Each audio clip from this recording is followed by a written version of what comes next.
Hello everyone, welcome to this ridiculous world. Today we will talk about how to survive without water, challenging our limits.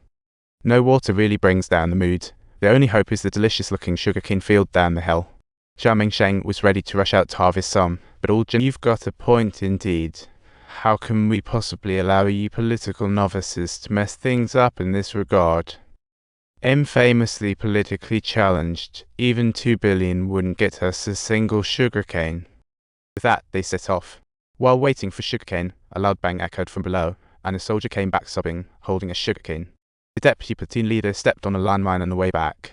Soon, Old Jin was carried back by the soldiers, heavily wounded but still shaking as he said, "Chubby, tell him to come find you."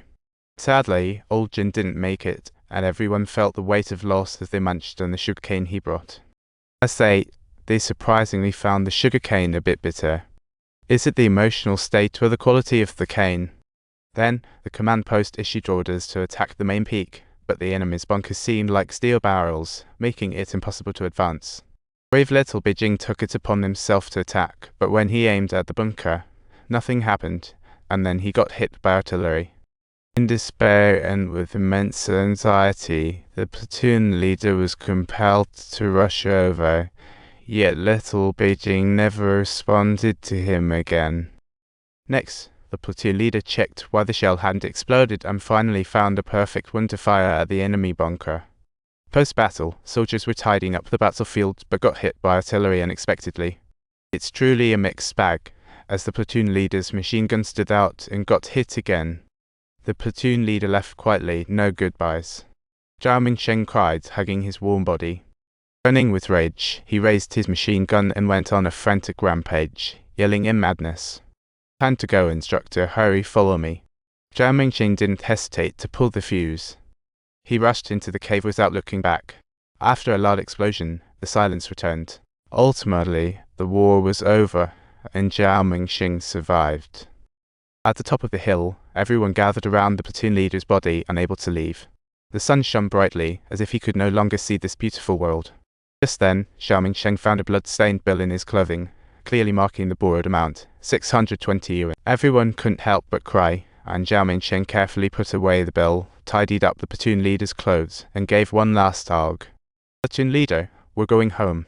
Meanwhile, miles away, the platoon leader's wife, Yuxiu, was carrying fire. As she opened the door, she found her yard full of people and a sorrowful mother-in-law, instantly understanding everything. The soldiers had just won a victory, yet everyone wore a long face. The news of the platoon leader spread. How could they not celebrate? But then Zhao Mingsheng heard a bad news, only the platoon leader didn't get awarded. "This is unreasonable. I have to report this to higher-ups." "Camp leader, the platoon leader's sacrifice deserves recognition." But no matter how he argued, the leaders wouldn't budge. Fueled by rage, Zhao Mingsheng decided to escalate the concern. Soon, the families of the martyrs arrived at the company, and Zhao Mingsheng, filled with grief, handed over each martyr medal. But Old Jin's wife and child sat there helplessly, receiving nothing. Seeing the widow and orphan, Zhao Mingsheng touched his medal, overwhelmed, and decided to help them after the meeting. He took out his first-class merit medal and solemnly offered it to the sister-in-law, but she firmly refused. She said, "I can't accept an unearned reward." Zhao Mingsheng had to recount Old Jin's heroic deeds and how he stepped forward bravely.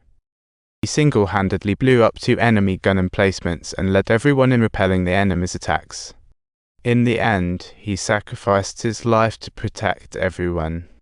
In contrast to the grieving mother in the background, the child exhibited a fearless demeanor. "Mom, what I want to create most is Dad." Meanwhile, an old man arrived, little Gizi's father. After learning that his son was injured, the old man was determined to visit him in the hospital, and Zhao Mingsheng personally took him. Seeing his son safe, the old man grinned widely until he found the blanket empty. He quickly pulled back the blanket to find his son's legs had been amputated, and he sat down instantly. "Dad, don't tell Grandma." "I won't tell her. I don't want to see her again." A week passed in the blink of an eye, and there was still no news of the fallen platoon leader's family. Zhao Mingsheng was in a panic, unaware that a train station 100 miles away. Thanks' mother and family were walking towards the company step by step to save money on bus fare. And oddly enough, little Beijing's family hadn't been found either. After inquiries, the comrades in the company finally learned little Beijing's real name, Leikaihua. Late at night, he sat alone in his study, staring at a father-son photo, recalling more moments with his son. Dad, if you have time, remember to come critique my essay. It's about the spatial differences in the National Library. I also wrote one recently about the time differences in defensive operations. It's a headache. Just don't sleep until 8 a.m. You'll need to help me mop the floor tomorrow.